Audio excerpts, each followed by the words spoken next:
మే 13న సార్వత్రిక ఎన్నికల్లో కాకినాడ నుండి ఎన్నికయ్యే చట్టసభల ప్రతినిధులు చేపట్టాల్సిన మహానగర ఏర్పాటు, ప్రధాన అభివృద్ధి సమస్యల ఎజెండాపై పౌర సంక్షేమ సంఘం 20 పేజీల బుక్లెట్తో పబ్లిక్ మేనిఫెస్టోను ప్రచురించింది.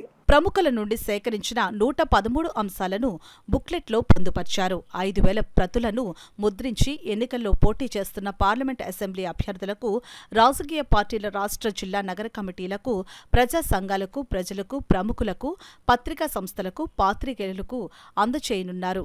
బుక్లెట్ను పూర్వ ప్రజాప్రతినిధులు దివంగత సివికే రావు, మల్లాడి స్వామి, జ్యోతుల సీతారామమూర్తి, కేఈ ప్రభాజోసెఫ్లకు ప్రత్యేక పేజీ కేటాయించి అంకితం చేశారు. మేనిఫెస్టో బుక్లెట్ను మాజీ మంత్రి, విశ్రాంత ప్రజాప్రతినిధి, visionary senior citizen Mutha Gopalakrishna చేతుల మీదుగా ఆవిష్కరించారు. గాంధీ పార్కు వద్ద ముత్తా స్వగృహంలో కార్యక్రమం నిర్వహించారు. గోపాలకృష్ణ మాట్లాడుతూ, పౌర సంఘం అన్ని వర్గాల అభిప్రాయాలతో విడుదల చేసిన పబ్లిక్ మేనిఫెస్టో అంశాలు మహానగరం కాకినాడ ప్రగతికి దోహదమవుతాయని అన్నారు. స్వచ్ఛందంగా పౌర సంఘం ప్రజాహిత అంశాలపై స్పందిస్తున్న కార్యాచరణ పట్ల హర్షం వ్యక్తం చేశారు. సంఘం కన్వీనర్, ప్రముఖ సామాజికవేత్త దూసర్లపూడి రమణరాజు మాట్లాడుతూ, పార్లమెంటు సిటీ, రూరల్లో పోటీ చేస్తున్న వివిధ పార్టీల అభ్యర్థులకు, స్వతంత్రులకు మేనిఫెస్టో బుక్లెట్ను రిజిస్టర్ పోస్టులో పంపి స్వయంగా అభ్యర్థులందరినీ గౌరవపూర్వకంగా కలిసి అందిస్తామని అన్నారు. ప్రజాప్రతినిధుల జవాబుదారీతనం కోసం ప్రతి ఏటా మే 13న కాకినాడ ప్రగతి, పెండింగ్ సమస్యల ఎజెండా ముద్రించడం జరుగుతుందని అన్నారు.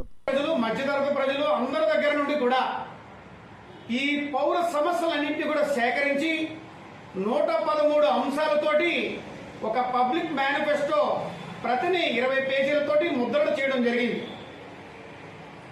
వీటిని మాజీ మంత్రివర్యులు, సీనియర్ సిటిజన్, ఈ నగరాన్ని అభివృద్ధి పదవులో నడిపించినటువంటి పూర్వతరం నాయకులైనటువంటి శ్రీ ముత్తా గోపాలకృష్ణ గారి చేతుల మీదుగా ఆవిష్కరించి ఈ యొక్క బుక్లెట్స్ ని పోటీ చేసినటువంటి అభ్యర్థులందరికీ కూడా రిజిస్టర్డ్ పోస్టులోను, అదేవిధంగా స్వయంగాను కూడా అందించే కార్యక్రమం పౌర సంక్షేమ సంఘం నిర్వహిస్తూ ఉంది.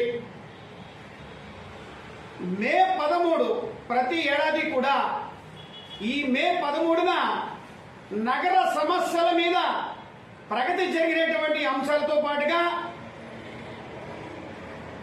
పరిష్కరించాల్సిన సమస్యలు ఏవైతే ఉన్నాయో వాటన్నిటితో కూడా ప్రతి ఏడాది కూడా ఒక బుక్లెట్ ప్రచురించడం జరుగుతుంది.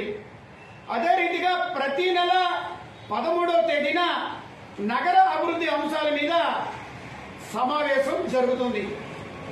ఇదంతా కూడా ఈ యొక్క బుక్లెట్ ని మాజీ చైర్మన్, మాజీ ఎమ్మెల్యే, స్వాతంత్ర సమరయోధుడు, కమ్యూనిస్ట్ నాయకుడు సివికే రావు గారు, మాజీ మున్సిపల్ చైర్మన్ శ్రీ జ్యోతుల సీతారామమూర్తి గారు, మాజీ శాసనసభ్యులు, మంత్రివర్యులు దివంగత మల్లాడి స్వామి గారు, మాజీ మున్సిపల్ చైర్పర్సన్ దివంగత కేఈ ప్రభాజోసెఫ్ గారికి అంకితం చేస్తూ ఈ యొక్క బుక్లెట్ ని ప్రజాహితం కోసం ప్రజలందరి దృష్టికి కూడా తీసుకురావడం